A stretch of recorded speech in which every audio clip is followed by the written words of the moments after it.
my future is, in these four walls. And it breaks my heart to see everyone that I know, all my friends my age, doing so much. I feel in so many ways that the NHS have contributed to that.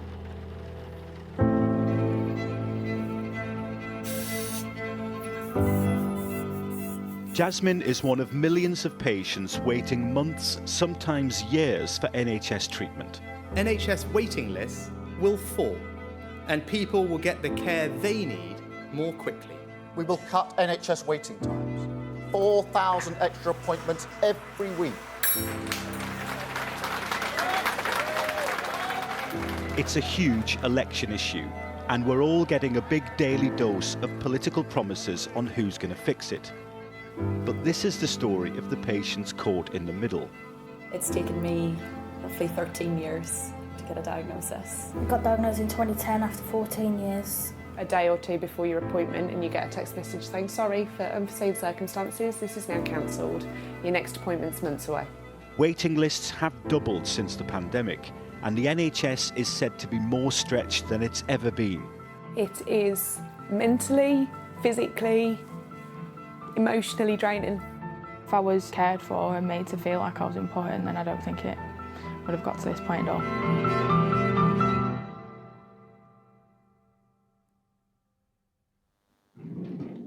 What's this? Come on. Come on. I think I've had a couple of meltdowns over the last few months as well. Today for me is a good day. My pain threshold is incredibly high. I can function on a 6, 7 out of 10. Just by moving into 8 completely means I'm debilitated. I can't walk. I am throwing up. I'm physically being sick. I can't sleep. Lexi suffers from endometriosis, a debilitating, painful condition where tissues similar to the womb lining grow elsewhere, such as the ovaries. She's currently on a waiting list for surgery. Hello, Lexi. Hiya. How are you doing? Good, thank you. Come on in. Good to see you. Who's this? At least once a week, I will come down, make myself a coffee if I'm working from home, and in that moment, pop on straight onto the phone and try and call the hospital for an update. And this is now likely to just ring until it goes to a voicemail and nobody responds.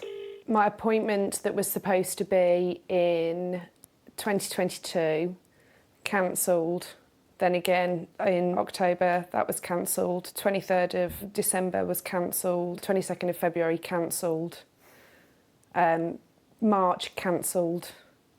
Telephone appointment April cancelled. That's a year of cancellations. Cancellation. Well, it's just over 18 months by the time I got seen, and that's just standard. Do you think you ring that line more than you ring friends and family? Oh yeah, I was on such good terms with the previous secretary that I could tell you when her children's birthdays were. It's that amount of times you're calling up. The number of people waiting for treatment on the NHS has doubled to 7.5 million since the pandemic. It's only now starting to fall slightly. And a Sky News poll reveals this is a huge issue. The highest number of those polled, 39%, said reducing waiting times is the thing they most want the next government to deliver for the NHS. I've come to see 23-year-old Jasmine. She suffered from endometriosis, or endo as she calls it, since she was about 12. Today she can hardly get out of bed, so we chat upstairs in her bedroom. What's the pain like? I imagine it as like there's like a ball of acid in the middle of my torso and it's kind of burning its way through each of my organs, and it feels like that 24/7. It just feels like there's just searing, stinging, burning pain constantly. Jasmine had to wait a year and 7 months for surgery. Even then, it was full of pitfalls. It got cancelled 6 times. So, and there was never really a good enough explanation. I've been made to feel like I'm taking up their time. I've been made to feel like I'm not important. The NHS is under severe pressure. A staffing crisis combined with increased demand on services and strikes by nurses and junior doctors has meant cancellations and delays for patients. A quarter of people we polled think the NHS is completely broken. 61% think it's in a poor state and parts of it are broken. Really proud of you. Thank you. Endometriosis can cause infertility, and Lexi and her partner Andy really want to have children and are hoping to start fertility treatment, but that can't begin until she's had her operation. She's got very much a mindset now of grin and bear it, which is a real shame that you have to do that. Does it feel like life is on hold while she waits? Absolutely. I think you're between different operations, things that will give Lexi a different ability to do things in her life and our lives. What's it like waiting? Hell. It is mentally, physically, emotionally draining. The wait is excruciating. It's quite possibly, and it has taken me to some of the darkest places I think I've ever been.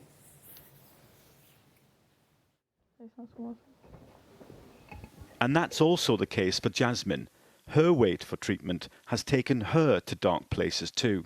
It did get to a point where I just, didn't really feel like I could carry on, because my fiancé is the person that does keep me alive, and I think when I'd convinced myself that I was like having a negative impact on, his life, I just didn't really see like a reason to, stay alive. It's just hard to see you going through this. I don't know.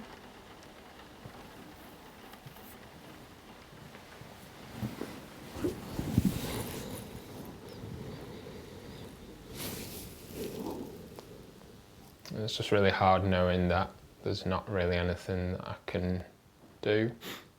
I just want to fix it for her, and I just can't. She's the most determined person I've ever met, and she can, if the endometriosis wasn't there, she can do anything. Do you think the NHS has failed you? Oh yeah, time and time again. Yeah.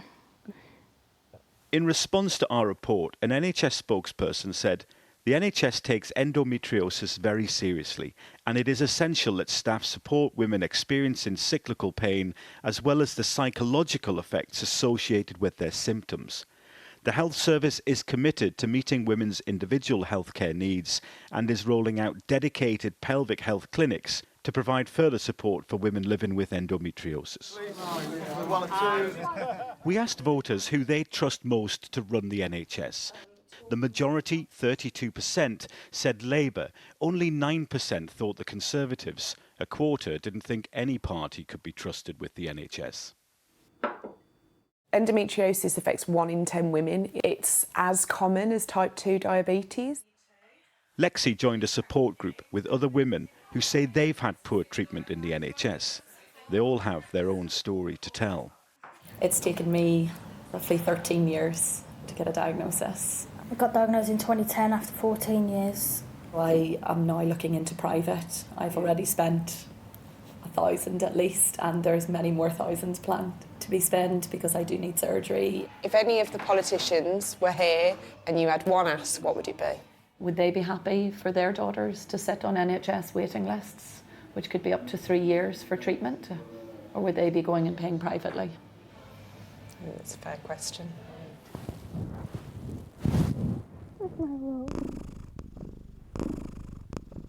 When you hear politicians make promises about the NHS, how does that make you feel? I'd like to believe that there was something that, there'd be some sort of superhero to sweep in and save the NHS, but I don't feel in this current climate that that's even remotely possible. It's one thing to make a claim on the camera in the debate. I think it's another thing to actually get it through. That's the difference that really matters to people like Jasmine. We're really lucky to have something like the NHS. There are so many countries that don't have access to this, but for something that is so precious, it's neglected, it's underfunded, and it's completely stretched. And I think, regardless of which party, politicians have a fantastic ability of talking the talk, but not walking the walk at all. Jasmine and Lexi are still waiting for their operations.